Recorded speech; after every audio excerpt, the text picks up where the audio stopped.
Hey everybody, it's John Jennings, your friendly tour guide, and I wanted to take a moment to talk about the different types of jurisdiction for different types of solar projects. So, who has jurisdiction over the review and approval of a solar project is going to depend on how big it is and where it is.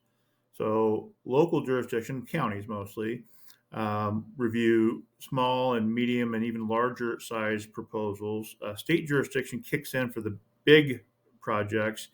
Then, of course, federal jurisdiction or federal agencies are involved in projects on federal lands.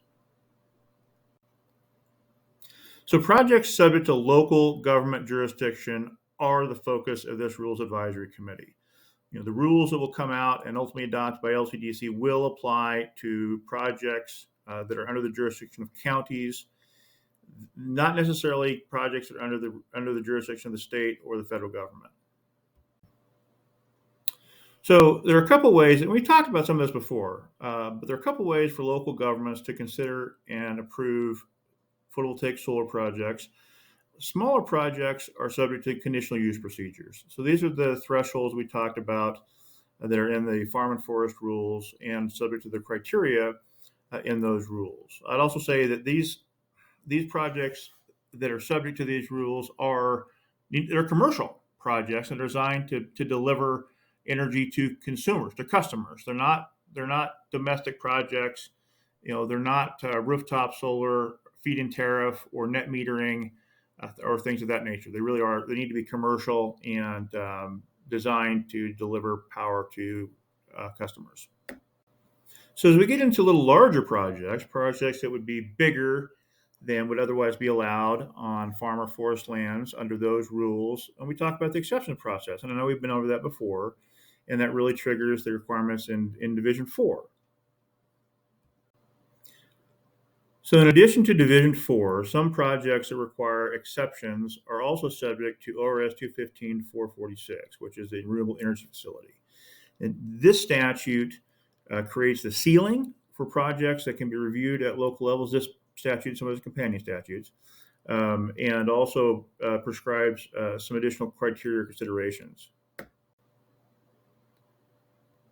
So these are project sizes that trigger application of 215-446. So for high value farmland, projects that are over 100 acres but no more than 240 acres, arable land at least 100 acres but no more than 2,560 acres, and in non-arable lands 320 acres to 3840. The statute doesn't use these exact terms in every instance, but this is what they mean, and you can see that gets pretty good size. I mean, 3,840 acre project, that's what, 6 sections, pretty good size. So for these largest projects subject to county jurisdiction, in addition to the other applicable rules and provisions of law, ORS 215-446 requires counties to consider wildlife issues as well as historic, cultural, and archaeological resources and retirement. What to do with the project when its effective lifespan is over. And obviously, I'm paraphrasing here. There's a lot more detail in the law. There's kind of it gives you a taste of what is required in addition for these largest projects. Okay, the last thing I'll add about ORS 215-446, which is again the largest projects under county jurisdiction, is that notice of these applications is required. So counties have a duty to provide notice to these parties, or Department of Fish and Wildlife, or Department of Energy, the State Historic Preservation Office, SHPO, the Oregon Department of Aviation, the U.S. Department of Defense, and any tribes that may stand to be affected.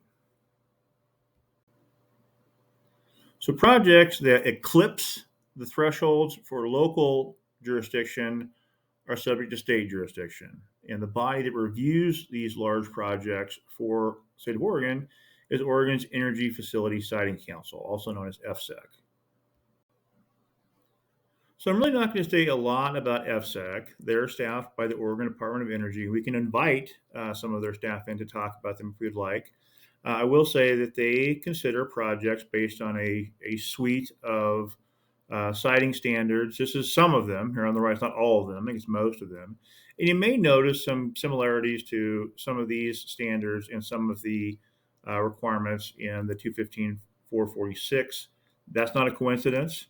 But so this is again, part of the universe that FSEC would apply to a project under their jurisdiction. So the final jurisdictional piece we'll talk about today is federal jurisdiction. So that really applies to solar projects when a project is proposed on lands. I think in Oregon, that's really going to mean Bureau of Land Management property or United States Forest Service property. I'm not going to really say very much about it because we haven't seen an awful lot.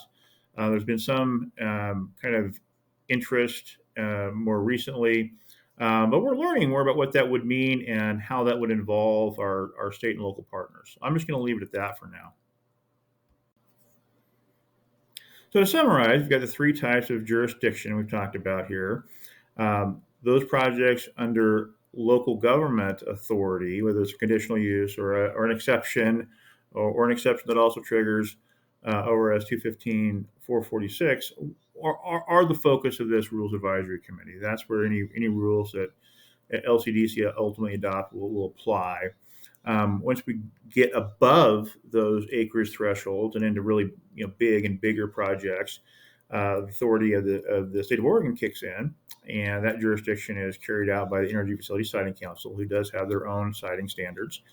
And then for projects on federal lands, which we haven't seen a lot of yet, but we could, that would naturally trigger review requirements of the presiding federal agencies.